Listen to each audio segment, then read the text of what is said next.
Hello friends, welcome back to my YouTube channel Aman lecturer. कैसे हैं आप सब? आई होप आप सब स्वस्थ और मस्त होंगे और अपने एग्जाम की तैयारी बेहतर तरीके से कर रहे होंगे। तो फ्रेंड्स, आज के हमारी वीडियो का टॉपिक है क्लास 12th केमिस्ट्री के 5 इंपॉर्टेंट रिएक्शंस। ठीक है, आपके पेपर में लगातार पिछले कई सालों से पूछी आ रही है। ठीक है, हर साल आपके पेपर में वो रिपीट होती हैं। तो कौन से वो 5 इंपॉर्टेंट रिएक्शन है जो कि 5 नंबर में आपसे पूछी आती हैं। तो आज एक एक रिएक्शन को हम लोग बारी बारी से देखते हैं कौन सी वो रिएक्शंस होने वाली हैं और कैसे आपसे पूछी आती हैं। आपसे इस तरह से पूछी आती हैं कि क्या होता है जब, ठीक है, होता है जब, इस फॉर्मेट में आपसे रिएक्शंस पूछी आती हैं। 5 नंबर में पूछी आती हैं। तो मैक्सिमम जितनी मैंने यहाँ रिएक्शन लिखी हुई है 5 इंपॉर्टेंट रिएक्शन में से आपसे 2 से 3 रिएक्शन फंस सकती हैं। ठीक है, तो इसको वेरी केयरफुल होकर देखिएगा, सारी रिएक्शन इंपॉर्टेंट है। ठीक है, तो आप लोग वीडियो को शुरू करते हैं। सबसे पहले जो रिएक्शन आप देख रहे हैं, यहाँ लिखा हुआ है फॉर्मेल्डिहाइड की सांद्र अमोनिया से अभिक्रिया। ठीक है, ये आपसे बहुत बार पूछी आ चुकी, बहुत ही इंपॉर्टेंट रिएक्शन है। ठीक है, क्या होता है जब मैं पूछा सकता है, इस तरह से पूछा आएगा आपसे कि क्या होता है जब फॉर्मेल्डिहाइड की अभिक्रिया सांद्र अमोनिया से कराते हैं, या फॉर्मेल्डिहाइड की क्रिया अमोनिया से कराई जाती है। सांद्र अमोनिया ना लिख के केवल अमोनिया भी लिख सकते हैं, ये तो आपको समझना होगा। ठीक है, तो फॉर्मेल्डिहाइड की क्रिया जब सांद्र अमोनिया से कराएंगे तो क्या बनेगा, तो उसके लिए आपको सूत्र भी याद होना चाहिए। ठीक है, आपको इनका रासायनिक नाम भी याद होना चाहिए। तो फॉर्मेल्डिहाइड का जो रासायनिक नाम होता है वो क्या होता है, वो होता है HCHO। ठीक है, यहाँ हमने ले लिया HCHO। ठीक है, ये फॉर्मेल्डिहाइड है हमारा। ठीक, प्लस साथ में अभिक्रिया किसके साथ करानी है, अमोनिया के साथ अभिक्रिया करानी है। तो हमने अमोनिया ले लिया NH3, ये तो आप जानते हैं NH3 यानी कि अमोनिया ले लिया। ठीक है, अभिक्रिया कराने पर क्या बनेगा, अब आपको वो चीज़ देखनी है। ठीक है, अभिक्रिया कराई जा रही है तो क्या बनेगा, यहाँ पर देख लेते हैं हम लोग। ठीक है, ऐसा अभिक्रिया का साइन दिखाते हैं, एरो। ठीक है, अभिक्रिया कराने पर क्या बनेगा हमारा, ध्यान रखिएगा, हेक्सामेथिलीन टेट्राएमीन या फिर यूरोट्रोपिन जिसको आप लोग कहते हैं, यानी कि बनेगा हमारा CH2।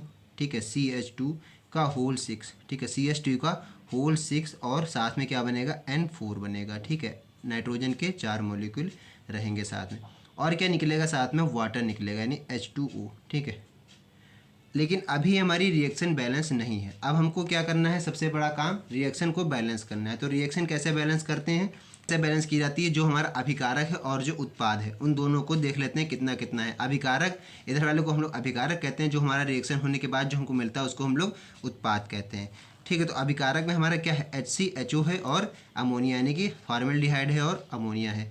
बना क्या है हमारा, यूरोट्रोपिन बना हुआ है, जिसको हम लोग हेक्सामेथिलीन या टेट्राएमीन कहते हैं। यहाँ पर आप लोग छोटा सा ब्रैकेट में लिख सकते हैं हेक्सामेथिलीन। ठीक है, हेक्सामेथिलीन या टेट्राएमीन, ये इसका IUPAC नेम भी है। इस तरह से आप बता सकते हैं, ये IUPAC नेम है, हेक्सामेथिलीन और टेट्राएमीन भी इसको कहा जाता है। ठीक है, इस तरह से आप लिख सकते हैं हेक्सामेथिलीन टेट्राएमीन, या फिर इसका और नाम है, और लगा के आप लिख सकते हैं यूरोट्रोपिन। ठीक है, इसको क्या कहते हैं, यूरोट्रोपिन भी कहा जाता है, यूरोट्रोपिन। ठीक है, ये हो गया यूरोट्रोपिन। ठीक, इस तरह से आप बता सकते हैं हेक्सामेथिलीन टेट्राएमीन बनेगा या फिर यूरोट्रोपिन भी बनता है। ठीक है, इस तरह से आप बता सकते हैं हेक्सामेथिलीन बनेगा या फिर यूरोट्रोपिन बनेगा, किसकी अभिक्रिया कराने पर, फॉर्मेल्डिहाइड और अमोनिया की क्रिया कराने पर। अब बैलेंस कर लेते हैं। ठीक है, बैलेंस करने में क्या होगा, यहाँ पर देखिए।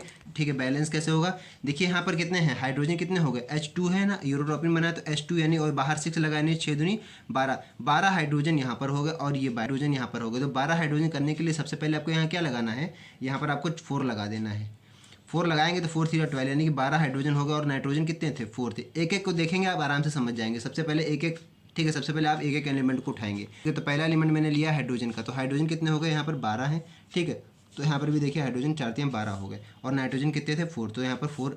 ठीक है, तो नाइट्रोजन कितने थे, 4, तो यहाँ नाइट्रोजन के आगे 4 लगा दिया, तो यहाँ पर 4 हो गए नाइट्रोजन। अब बचा क्या है हमारा, कार्बन बचा है। क्या है, कार्बन। कार्बन यहाँ पर देखिए कितने हैं, ठीक है, यहाँ पर कार्बन देखिए कितने हो गए, C और 6, यानी कि 6 कार्बन यहाँ हो गए।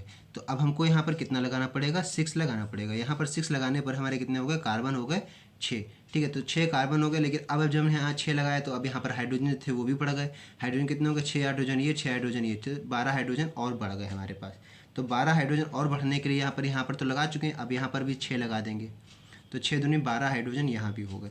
तो अब एक एक को देखिए बैलेंस, कार्बन कितने हैं यहाँ पर, कार्बन यहाँ पर देखिए कितने हैं, 6 कार्बन है, तो यहाँ भी 6 कार्बन हो गए। ठीक है, हाइड्रोजन कितने हैं यहाँ पर, 6 हाइड्रोजन ये, 6 हाइड्रोजन ये, 12 हाइड्रोजन और ये 4 दिए 12 हाइड्रोजन, यानी 24 हाइड्रोजन यहाँ पर हो गए।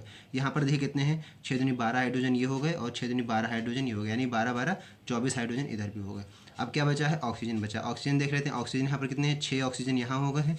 यहाँ पर ऑक्सीजन कितने हैं, यहाँ पर भी देखिए 6 ऑक्सीजन हो गए। ठीक है, ऑक्सीजन 6 हो गए।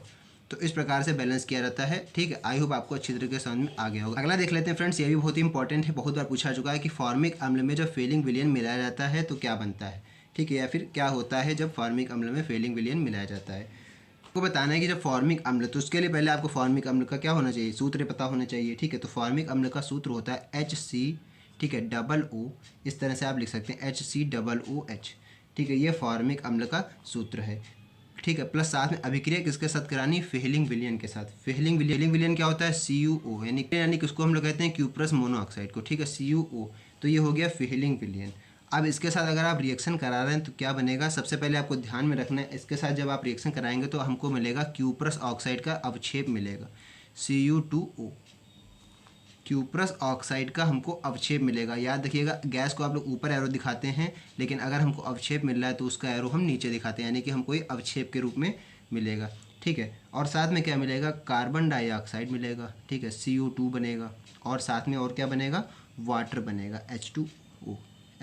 ठीक, यहाँ पर भी आप छोटा सा लिख सकते हैं क्यूप्रस ऑक्साइड। ठीक है, अगर आप ये लिख देंगे तो एग्जामिनर पे इसका थोड़ा अच्छा इंप्रेशन पड़ता है। ठीक है, कि इसको मतलब स्टूडेंट्स को आता है क्यूप्रस ऑक्साइड। ठीक, बढ़िया नंबर भी देगा एग्जामिनर। ठीक, तो ये क्यूप्रस ऑक्साइड का आपने अवक्षेप लिख दिया। अब बात इक्वेशन को बैलेंस करने की। ठीक है, अगर हम लोग इक्वेशन को बैलेंस करें यहाँ पर, तो देखिए क्या है, सबसे पहले एक एक, ठीक है, सबसे पहले एक एक एलिमेंट को उठाते हैं। हाइड्रोजन यहाँ पर देख लेते हैं, यहाँ पर हाइड्रोजन हमारे 2 हैं, यहाँ पर भी हाइड्रोजन हमारे कितने हैं, 2 हैं, तो इसका मतलब यहाँ पर हाइड्रोजन बैलेंस है। आगे आगे देख लेते हैं कार्बन। कार्बन हमारे यहाँ पर कितने हैं, कार्बन हमारा यहाँ पर 1 है, तो कार्बन यहाँ पर हमारा 1 हो गया। ठीक है, अब ऑक्सीजन देख लेते हैं। ऑक्सीजन हमारे यहाँ पर कितने हैं, 1 2 3 ऑक्सीजन इधर हो गए हैं, और इधर ऑक्सीजन कितने हो रहे हैं, 1 और 2 3, और ये 4 ऑक्सीजन इधर हो रहे हैं। इधर कितने हैं, इधर केवल 3 ऑक्सीजन है। तो यानी कि अब हमको बैलेंस करने के लिए यहाँ पर क्या लगाना पड़ेगा, 2 लगाना पड़ेगा। ठीक है, जब हम यहाँ पर 2 लगा देंगे तो अब इधर ऑक्सीजन कितने हो गए, 2 और 2 4 हो गए, और इधर भी कितने हैं, 2 3 और ये 4 ऑक्सीजन इधर हो गए। तो अब ये बैलेंस हो गई। यहाँ Cu कितने हैं, Cu हमारे पर यहाँ पर 2 हैं, यहाँ पर भी कितने हैं, यहाँ पर भी 2 हो गए। तो अब हमारी ये इक्वेशन बिल्कुल पूरी तरीके से बैलेंस है। तो इसको अच्छी तरीके से समझ लीजिए इक्वेशन कैसे बैलेंस की जाती है जहाँ पर। ठीक है, अगर आपको अभी भी कोई प्रॉब्लम है तो उसको डिस्कशन आप कमेंट बॉक्स में कर सकते हैं। ठीक है, प्रश्न देख लेते हैं फ्रेंड्स। अगला है, ठीक है, अगला थर्ड है, बेंजल्डिहाइड को सांद्र NaOH के साथ अभिक्रिया कराने पर क्या बनता है। यानी क्या होता है जब बेंजल्डिहाइड की क्रिया NaOH के साथ कराते हैं, यानी सोडियम हाइड्रोक्साइड के साथ कराई जाती है। तो आपको यहाँ लिखना है, पहले आपको बेंजल्डिहाइड का सूत्र पता होना चाहिए। बेंजल्डिहाइड का सूत्र होता है C6H5CHO, ये होता है बेंजल्डिहाइड का सूत्र। साथ में अभिक्रिया कराई जाती है सोडियम हाइड्रोक्साइड यानी कि NaOH के साथ हम लोग क्या करा रहे हैं, रिएक्शन करा रहे हैं।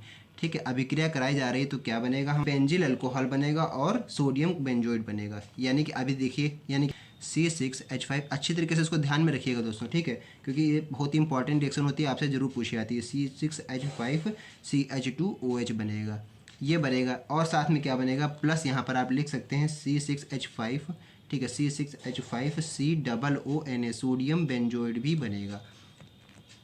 सबसे पहले आप, ठीक है, तो इसका आप यहाँ पर नाम भी लिख सकते हैं कि इसको हम लोग कहते हैं बेंजिल एल्कोहल। क्या कहते हैं इसको, बेंजिल एल्कोहल कहते हैं। ठीक है, बेंजिल एल्कोहल, इस तरह से आप लिख सकते हैं बेंजिल एल्कोहल। ठीक है, नाम लिखना जरूरी नहीं है, लेकिन आप इसको बढ़िया दिखाने के लिए आप नाम लिख सकते हैं, आप नाम लिख सकते हैं। ठीक है, और इसको हम लोग कहते हैं सोडियम बेंजोइड। क्या कहते हैं, सोडियम बेंजोइड, इसको आप लिख सकते हैं सोडियम, और ये बेंजोइड। ठीक है, बेंजो लिखा है मैंने, आप समझ जाइएगा, सोडियम बेंजोइड। ठीक है, अब बारी आती है इसको बैलेंस करने की। बैलेंस करेंगे, यहाँ पर देखिए C6H5 है, यहाँ पर भी C6H5 है, तो इसका मतलब यहाँ पर 2 हमको लेने हैं। क्या लेने हैं, 2 बेंजल्डिहाइड के अणु लेने हैं, तो यहाँ पर हमने लगा दिया 2।